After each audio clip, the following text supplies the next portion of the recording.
Chromosome B. Savoir. Idée. Réflexion. Le podcast des éditions Henrik B.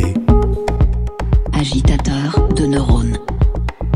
Chromosome B. La seule utilité de la cravate, c'est qu'on la retire sitôt rentré chez soi pour se donner l'impression d'être libéré de quelque chose. Mais on ne sait pas de quoi.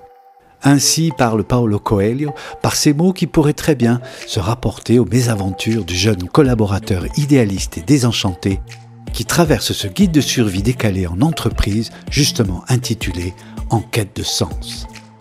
Un crayon et une plume comme arme contre l'absurde, l'auteur-illustrateur Thibaut Boissel-Dubourg explore les codes et les usages de la vie en entreprise. Manager à la pédagogie de tueurs à gages tchétchènes, stagiaire exploité, décryptage du langage corporate 2.0 et code de conduite à l'urinoir, en parodiant les travers de notre vie de bureau, l'auteur propose également une réflexion sur notre nouveau rapport au travail et sur les aspirations d'une génération en quête de sens. Chromosome B. Down 268 points. Empire Gas. Down 289 points. Filtrol. Down 268 points. Empire Gas. Empire Gas. Down 268 points. What is it, a suicide epidemic? Down 268 points. Empire Gas. Empire Gas. Down 268 points. What is it, a suicide epidemic? Down.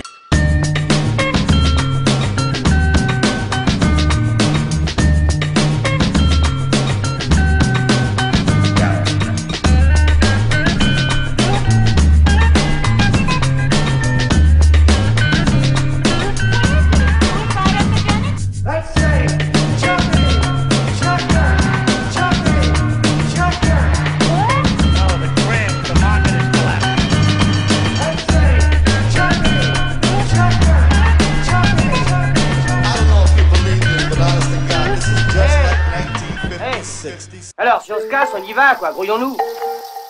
Thibaut Boissel-Dubourg, vous avez débuté votre carrière dans de grandes entreprises, des banques et des cabinets d'avocats internationaux, mais comme pour beaucoup de jeunes de votre génération, vous êtes heurté à la culture d'entreprise contemporaine qui fait peu de place à l'idéalisme et à la quête de sens.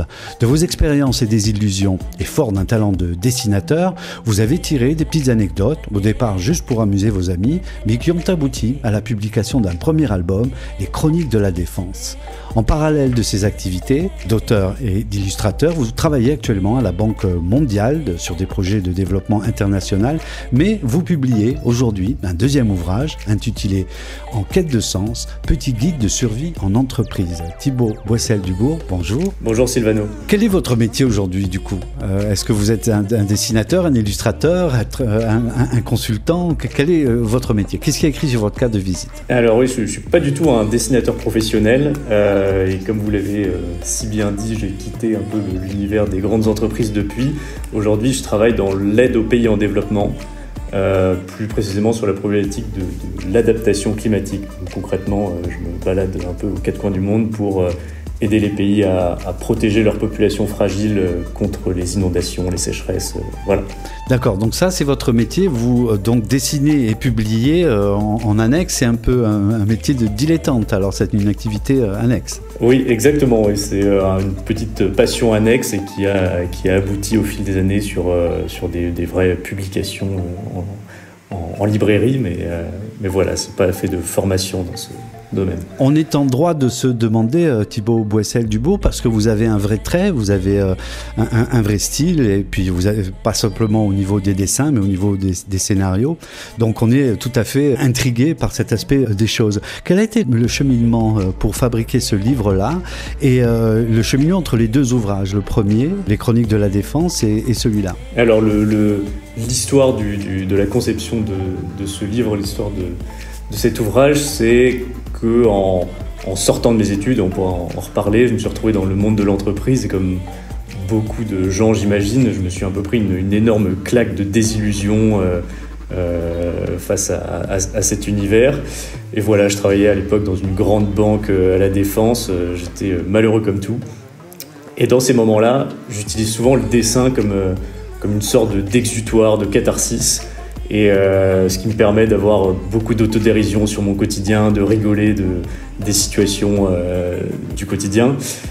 Et du coup, j'ai commencé à faire des petites planches de BD sur les choses que je trouvais révoltantes ou absurdes ou des situations qui permettaient de me dire qu'il faut pas que j'oublie ça. Et ça permet aussi, je me suis dit que ça me permettrait aussi plus tard, quand je commencerai forcément à répéter les codes et à entrer moi-même dans cet univers-là, ça me permettra d'avoir plus de recul sur cette situation. Donc j'ai commencé à faire ces petites planches et à les montrer à mes colocs, qui ont tout de suite eu une réaction. Déjà, ils étaient bidonnés de rire, de dire mais c'est trop ça, c'est exactement ce qu'on vit. Et puis à les montrer de plus en plus aux gens, et les réactions étaient toujours la même, c'est trop ça, c'est exactement ce qu'on vit. Et je me suis dit qu'il y avait quelque chose de plus universel que ma propre situation, et c'est là un peu qu'a germé l'idée d'en faire un ouvrage complet. Vous portez un regard amusé, parfois poétique, parfois presque tendre pour la très grande galerie de personnages que vous décrivez dans votre livre. Mais enfin, au final, on se rend compte quand même que l'entreprise est un monde absurde et parfois dangereux. Est-ce qu'il y a un moment où c'est de souffrance qui s'est agi ? Alors, pour un peu dédramatiser la question, je pense que le but premier de ce livre, c'est vraiment de faire rire, de faire passer un bon moment, pas forcément de dénoncer ou d'exulter des souffrances personnelles ou quoi que ce soit. Après, voilà, je pense que il y a une certaine réflexion derrière qui est proposée au lecteur sur l'absurdité de l'entreprise et parfois même la dangerosité. On parle beaucoup actuellement de tous ces problèmes de burn-out, bore-out, de dépression. J'ai des proches autour de moi qui vivent ces situations. Donc je pense que voilà, il y a aussi une certaine dangerosité à cette situation de temps en temps.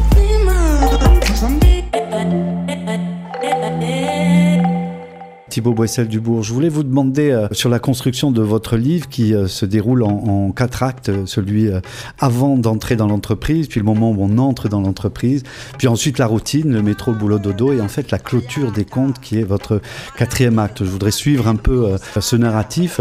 Dans la première histoire, un de vos personnages vous dit « Mollo, mec, je te demandais juste où tu bossais » à quelqu'un qui lui explique son travail en l'élaborant. J'ai pensé vraiment à l'image de la relation qu'on pouvait avoir avec la fonction qu'on tenait dans l'entreprise. Il y a ceux qui sont là et qui font leurs tâches, et il y a ceux qui gagnent leur vie, puis il y a ceux qui construisent une cathédrale. Est-ce que c'est quelque chose que vous avez témoigné dans la galerie de personnages que vous avez croisés, quoi ? Est-ce que la relation avec ce qu'on fait dans l'entreprise est importante ? Oui, j'imagine que le métier qu'on fait tous les jours, ça définit quand même beaucoup la personnalité. D'ailleurs, on se moque toujours un peu de ce trait qui fait qu'en soirée, la première chose qu'on demande aux gens, c'est qu'est-ce que tu fais dans la vie, et donc c'est quelque chose qui définit quand même une personne, qu'on le veuille ou non.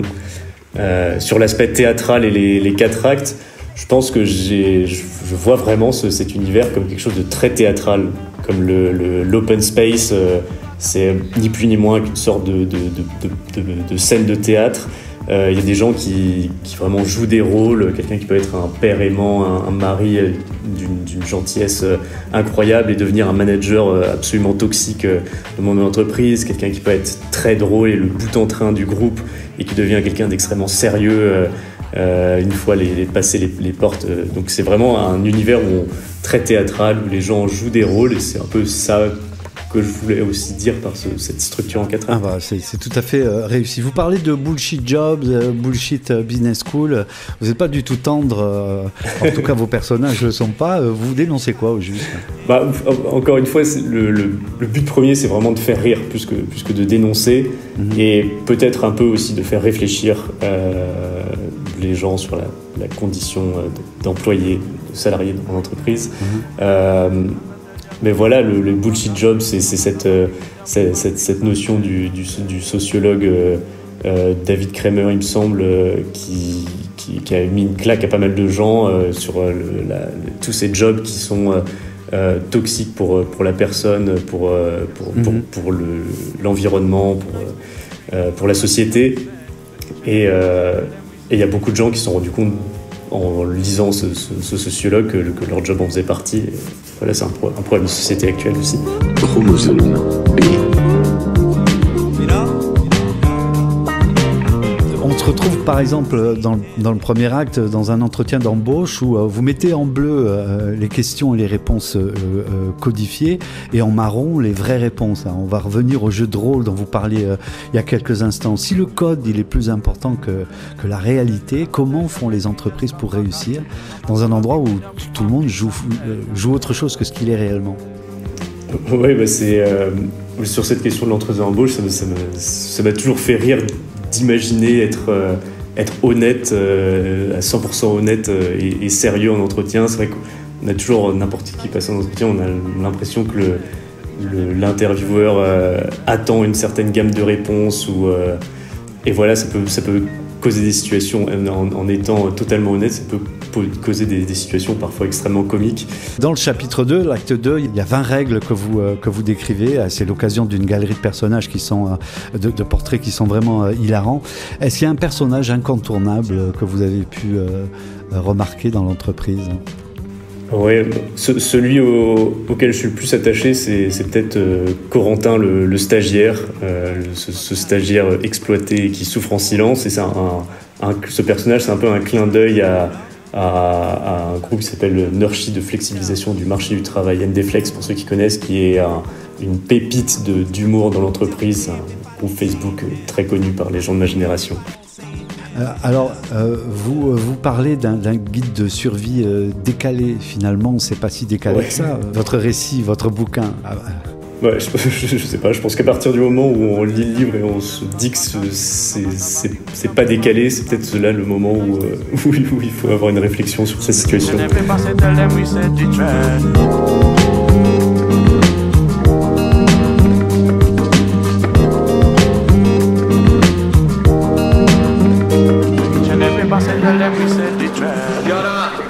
Vous citez souvent Saint-Exupéry, vous en citez d'autres, mais les réflexions qu'il fait sur la liberté, est-ce qu'on peut être un esprit libre dans une entreprise ou alors à quel moment on peut le devenir, selon vous? C'est vrai que je suis un grand lecteur de Saint-Exupéry, Romain Gary, Kessel, tous ces auteurs-là qui parlent beaucoup de liberté, de la grandeur de l'âme humaine, tout ça. Je pense que tout le monde peut s'épanouir dans n'importe quel univers et il y a des gens extrêmement épanouis dans le monde de l'entreprise et tant mieux. Et c'est pas forcément une condition d'épanouissement que de ne pas en faire partie autre. Voilà. Bon, mais par contre, vous en êtes sorti quand même. Oui, c'est vrai. Après, je suis très conscient que tout le monde n'est pas à ce besoin de quête de sens, que chacun a sa propre conception du bonheur. Pour certains, ça va être juste d'être dans une équipe avec des gens super sympas. Pour d'autres, de se sentir utile à la société. Pour d'autres, d'assouvir un talent, la créativité ou je ne sais quoi. Donc voilà, il n'y a pas une universalité de réponse à cette quête de sens. C'est un besoin qui ne touche pas tout le monde. Pour ma part, c'était quelque chose qui était très fort en moi, que je pense avoir un peu plus trouvé aujourd'hui que dans les situations dans lesquelles j'écrivais ce livre. Voilà, pour ma part, c'est plus le sentiment d'aider son prochain, de servir à la société. Ce que je trouve un peu dans mon métier actuel. Je pense ça aussi à la séquence changement de cap où vous mettez en scène des personnages, pas forcément la restitution de l'entreprise, mais des personnages qu'on peut croiser partout, notamment des jeunes qui décident de changer de style de vie et tout ça, mais qui finalement à la fin se rendent compte qu'ils sont totalement dans un moule. Donc vous n'êtes pas tendre avec la société en général, quoi. C'est pas... J'imagine que chaque jour vous rencontrez des personnages, je vous dis cela, ils pourraient faire l'objet d'un dessin. Oui, c'est vrai que je vois un peu la vie comme dans ma BD, avec beaucoup d'autodérision, d'humour et de regardant certaines choses comme des caricatures.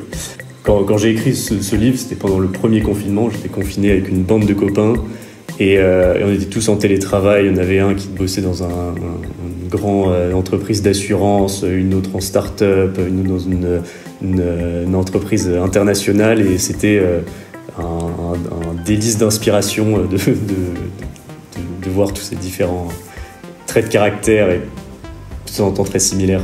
J'ai essayé, Thibaut Boissel-Dubourg, de vous retrouver vous dans tous les personnages que j'ai croisés. Lequel vous êtes, vous? Est-ce que vous vous êtes mis en scène dans tous ces personnages? Lequel seriez-vous? Ah oui, forcément, c'est chacun de ces personnages, je me suis inspiré un petit peu de moi-même, un peu d'autres personnes. Je pense que le plus similaire, c'est le personnage principal avec sa cravate rose et ses cheveux jaunes, qui a un peu un regard désillusionné, un peu cynique sur ce qui lui arrive, qui regarde les choses avec un peu de désespoir, mais qui de temps en temps lui-même rentre dans le système sans le vouloir. Alors, est-ce qu'à l'issue de la lecture de votre bouquin, tous les employés cadres et autres des grandes entreprises vont vouloir raccrocher leur cravate rouge, orange? Ouais, j'espère pas être à l'origine de l'effondrement de la société.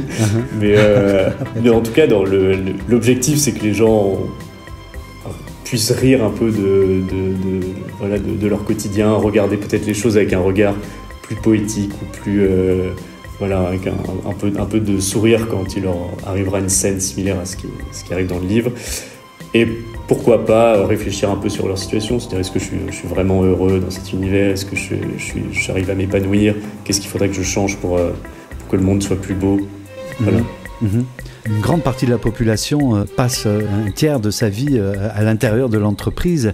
Est-ce qu'il y a une rédemption en vue de votre expérience et de votre génération? Vous êtes relativement jeune. Est-ce qu'il y a des choses qui peuvent changer dans l'entreprise et que des personnes comme vous, de votre génération, peuvent aider à changer? Oui. Je pense que déjà il y a toute une réflexion en ce moment de la part des entreprises parce qu'elles ont du mal à recruter des jeunes, des jeunes diplômés. Les nouveaux entrants changent rapidement, démissionnent assez facilement. Donc les entreprises, il y a un vrai sujet sur comment attirer les jeunes. Il y a eu tout un passage où on essayait d'installer des baby-foot et une ambiance un peu start-up. J'ai l'impression que les jeunes se sont vite rendus compte que c'était un peu du bullshit. Donc voilà, il y a peut-être une rédemption à partir du moment où, je sais pas, mettront l'humain, l'environnement avant les profits financiers. Voilà, c'est peut-être une réflexion un peu trop large. Souffle systolique d'insuffisance mitrale typique, en jet de vapeur, avec arythmie complète. Chromosome B. Thibaut Boissel-Dubourg, vous m'avez donné des références en littérature de personnes qui vous ont touché. Quelles seraient vos références en dessin, en illustration? Vous êtes consommateur d'illustrations, de bande dessinée? Oui, bien sûr. Oui. Alors c'est une de mes grandes sources d'inspiration, c'est Fab Caro. Je pense que l'humour est assez similaire. Voilà, Guy Delisle aussi, c'est une de mes grandes sources d'inspiration. Et je suis content que vous le mentionniez parce qu'effectivement, j'ai pas pu m'empêcher de penser à Fab Caro en vous lisant. Donc c'est une très très bonne référence. Vous dites que vos livres sont dédiés à tous les rêveurs et les chercheurs de sens. Est-ce que là où vous êtes aujourd'hui, Thibaut Boissel-Dubourg, il y a du rêve et il y a du sens? Donc je rappelle que vous travaillez pour la Banque mondiale. Oui, j'ai l'impression que dans mes collègues, il y a beaucoup plus d'idéalistes, de gens qui ont envie de changer le monde en bien. Bon, je ne sais pas si on y arrive, mais en tout cas, je me sens beaucoup plus en phase avec cette structure et avec mes collègues actuellement. On pourrait penser, une critique très dure, très féroce. À qui vous adressez ce bouquin? C'est quoi votre intention avec ce livre? Je pense avant tout aux gens qui ont envie de passer un bon moment, aux gens qui ont envie de rire. C'est avant tout un ouvrage de bande dessinée légère. L'aspect critique, dénonciation, réflexion, il est là, mais un peu en toile de fond. C'est vraiment pas la vocation première de ce livre. C'est quelque chose qui est peut-être plus proposé qu'imposé.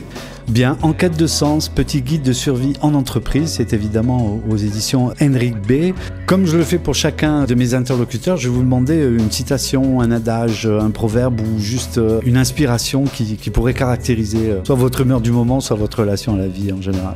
Je me sens obligé de prendre une des citations du bouquin et qui décrit assez bien, je trouve, l'ouvrage, qui est une citation de Romain Gary des Racines du ciel, qui dit que L'humour est une dynamite silencieuse et polie qui vous permet de faire sauter votre condition présente chaque fois que vous en avez assez, mais avec le maximum de discrétion et sans éclaboussure.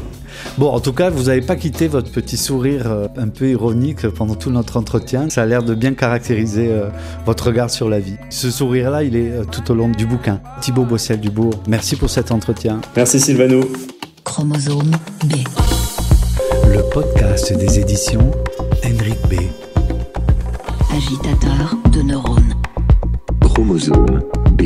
Retrouvez les ouvrages des éditions Henrik B dans toutes les bonnes librairies et sur henrikb-édition.com.